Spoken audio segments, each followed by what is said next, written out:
Bonjour les amis. Les profs des universités françaises n'en peuvent plus. Selon eux, les étudiants deviennent de plus en plus bêtes, moins curieux, recopient tout, en laissant carrément ChatGPT bosser à leur place. Si ça vous intrigue, vous pouvez voir notre petite vidéo sur le sujet. Le MIT Media Lab a publié une étude inquiétante. Utiliser ChatGPT, c'est comme reprogrammer son cerveau à la baisse. Et même si vous arrêtez, trop tard, les dégâts sont faits. Le cerveau ne revient pas à son état d'origine.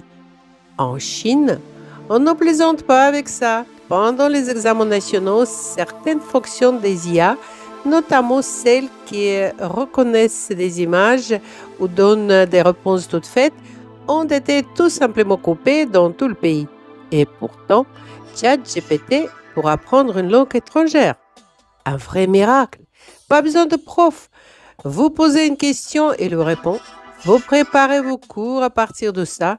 Vous pouvez même lui demander de corriger vos textes, d'expliquer la grammaire, de donner des exemples. C'est top. Et surtout, c'est gratuit. Les applis payantes, inutiles. Vous pouvez enregistrer votre voix, lui demander une analyse. Oui, mais attention, pour la prononciation, ChatGPT est d'une politesse maladive. Il ne vous critiquera jamais, franchement. Il dira que tout est merveilleux, parfait, fantastique, sauf peut-être cette petite lettre qu'on pourrait prononcer un peu autrement. Bref, ne comptez pas sur une vraie critique constructive. C'est vrai. Pour l'apprentissage des langues, l'IA a des avantages, mais aussi de gros inconvénients. Et peut-être qu'il pèse plus lourd que le reste. D'abord, ChatGPT, c'est un aspirateur de temps. On se perd dans ses suggestions. On oublie pourquoi on l'a ouvert. Et le plus grave, votre cerveau s'habitue. Il croit avoir une extension externe de la mémoire où tout peut être rangé sans effort. Pourquoi mémoriser si on peut tout retrouver avec quelques mots-clés? Le cerveau est paresseux, c'est bien connu. Il consomme déjà environ 9% de notre énergie au repos. Et quand il se met à réfléchir activement, jusqu'à 25%.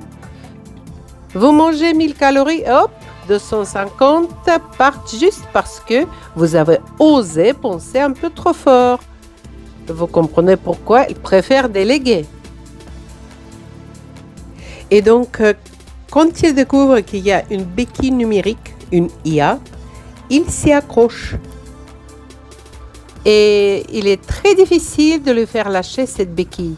Voilà pourquoi il faut revenir aux méthodes de grand-papa, apprendre des mots, répéter les phrases, faire des dictées, recopier, apprendre la grammaire. Lentement mais sûrement, faire entrer une langue étrangère dans votre cerveau, pas dans celui d'un robot. Les jeunes d'aujourd'hui ne sauront même pas qu'un jour on a vécu sans l'IA. Eux, ils auront accès à des outils qu'on n'imagine même pas encore.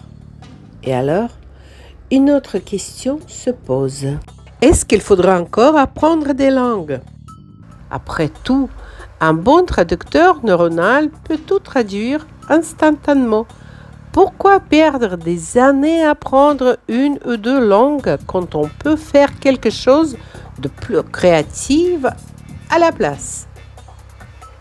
C'est comme les calculettes. Fini les divisions à la main.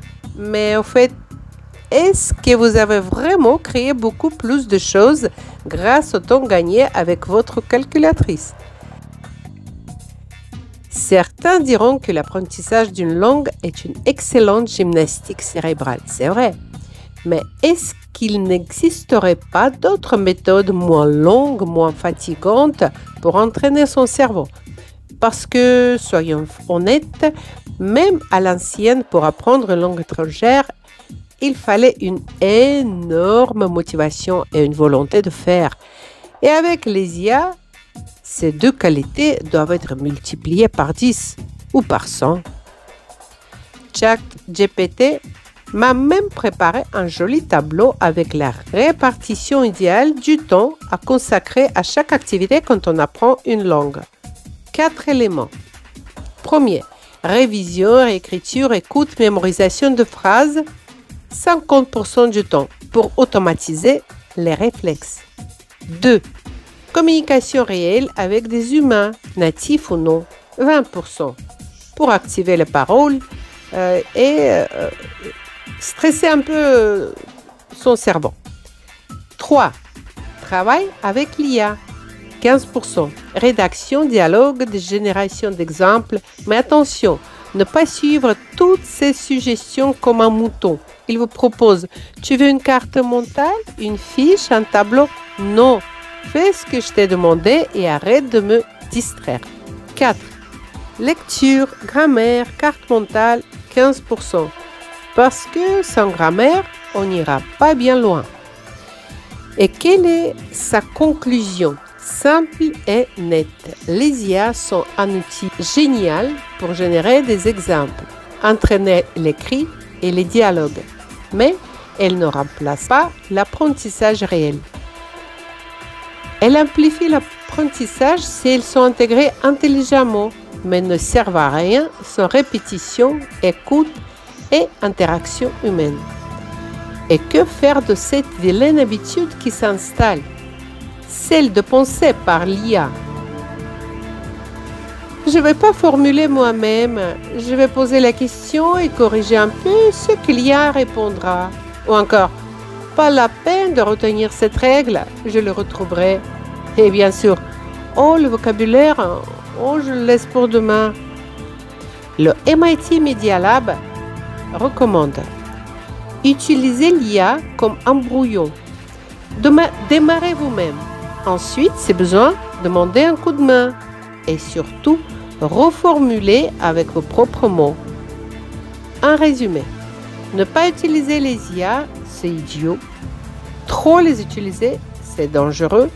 Le secret, rester capable de penser par soi-même tout en profitant des formidables outils que l'IA met à notre disposition.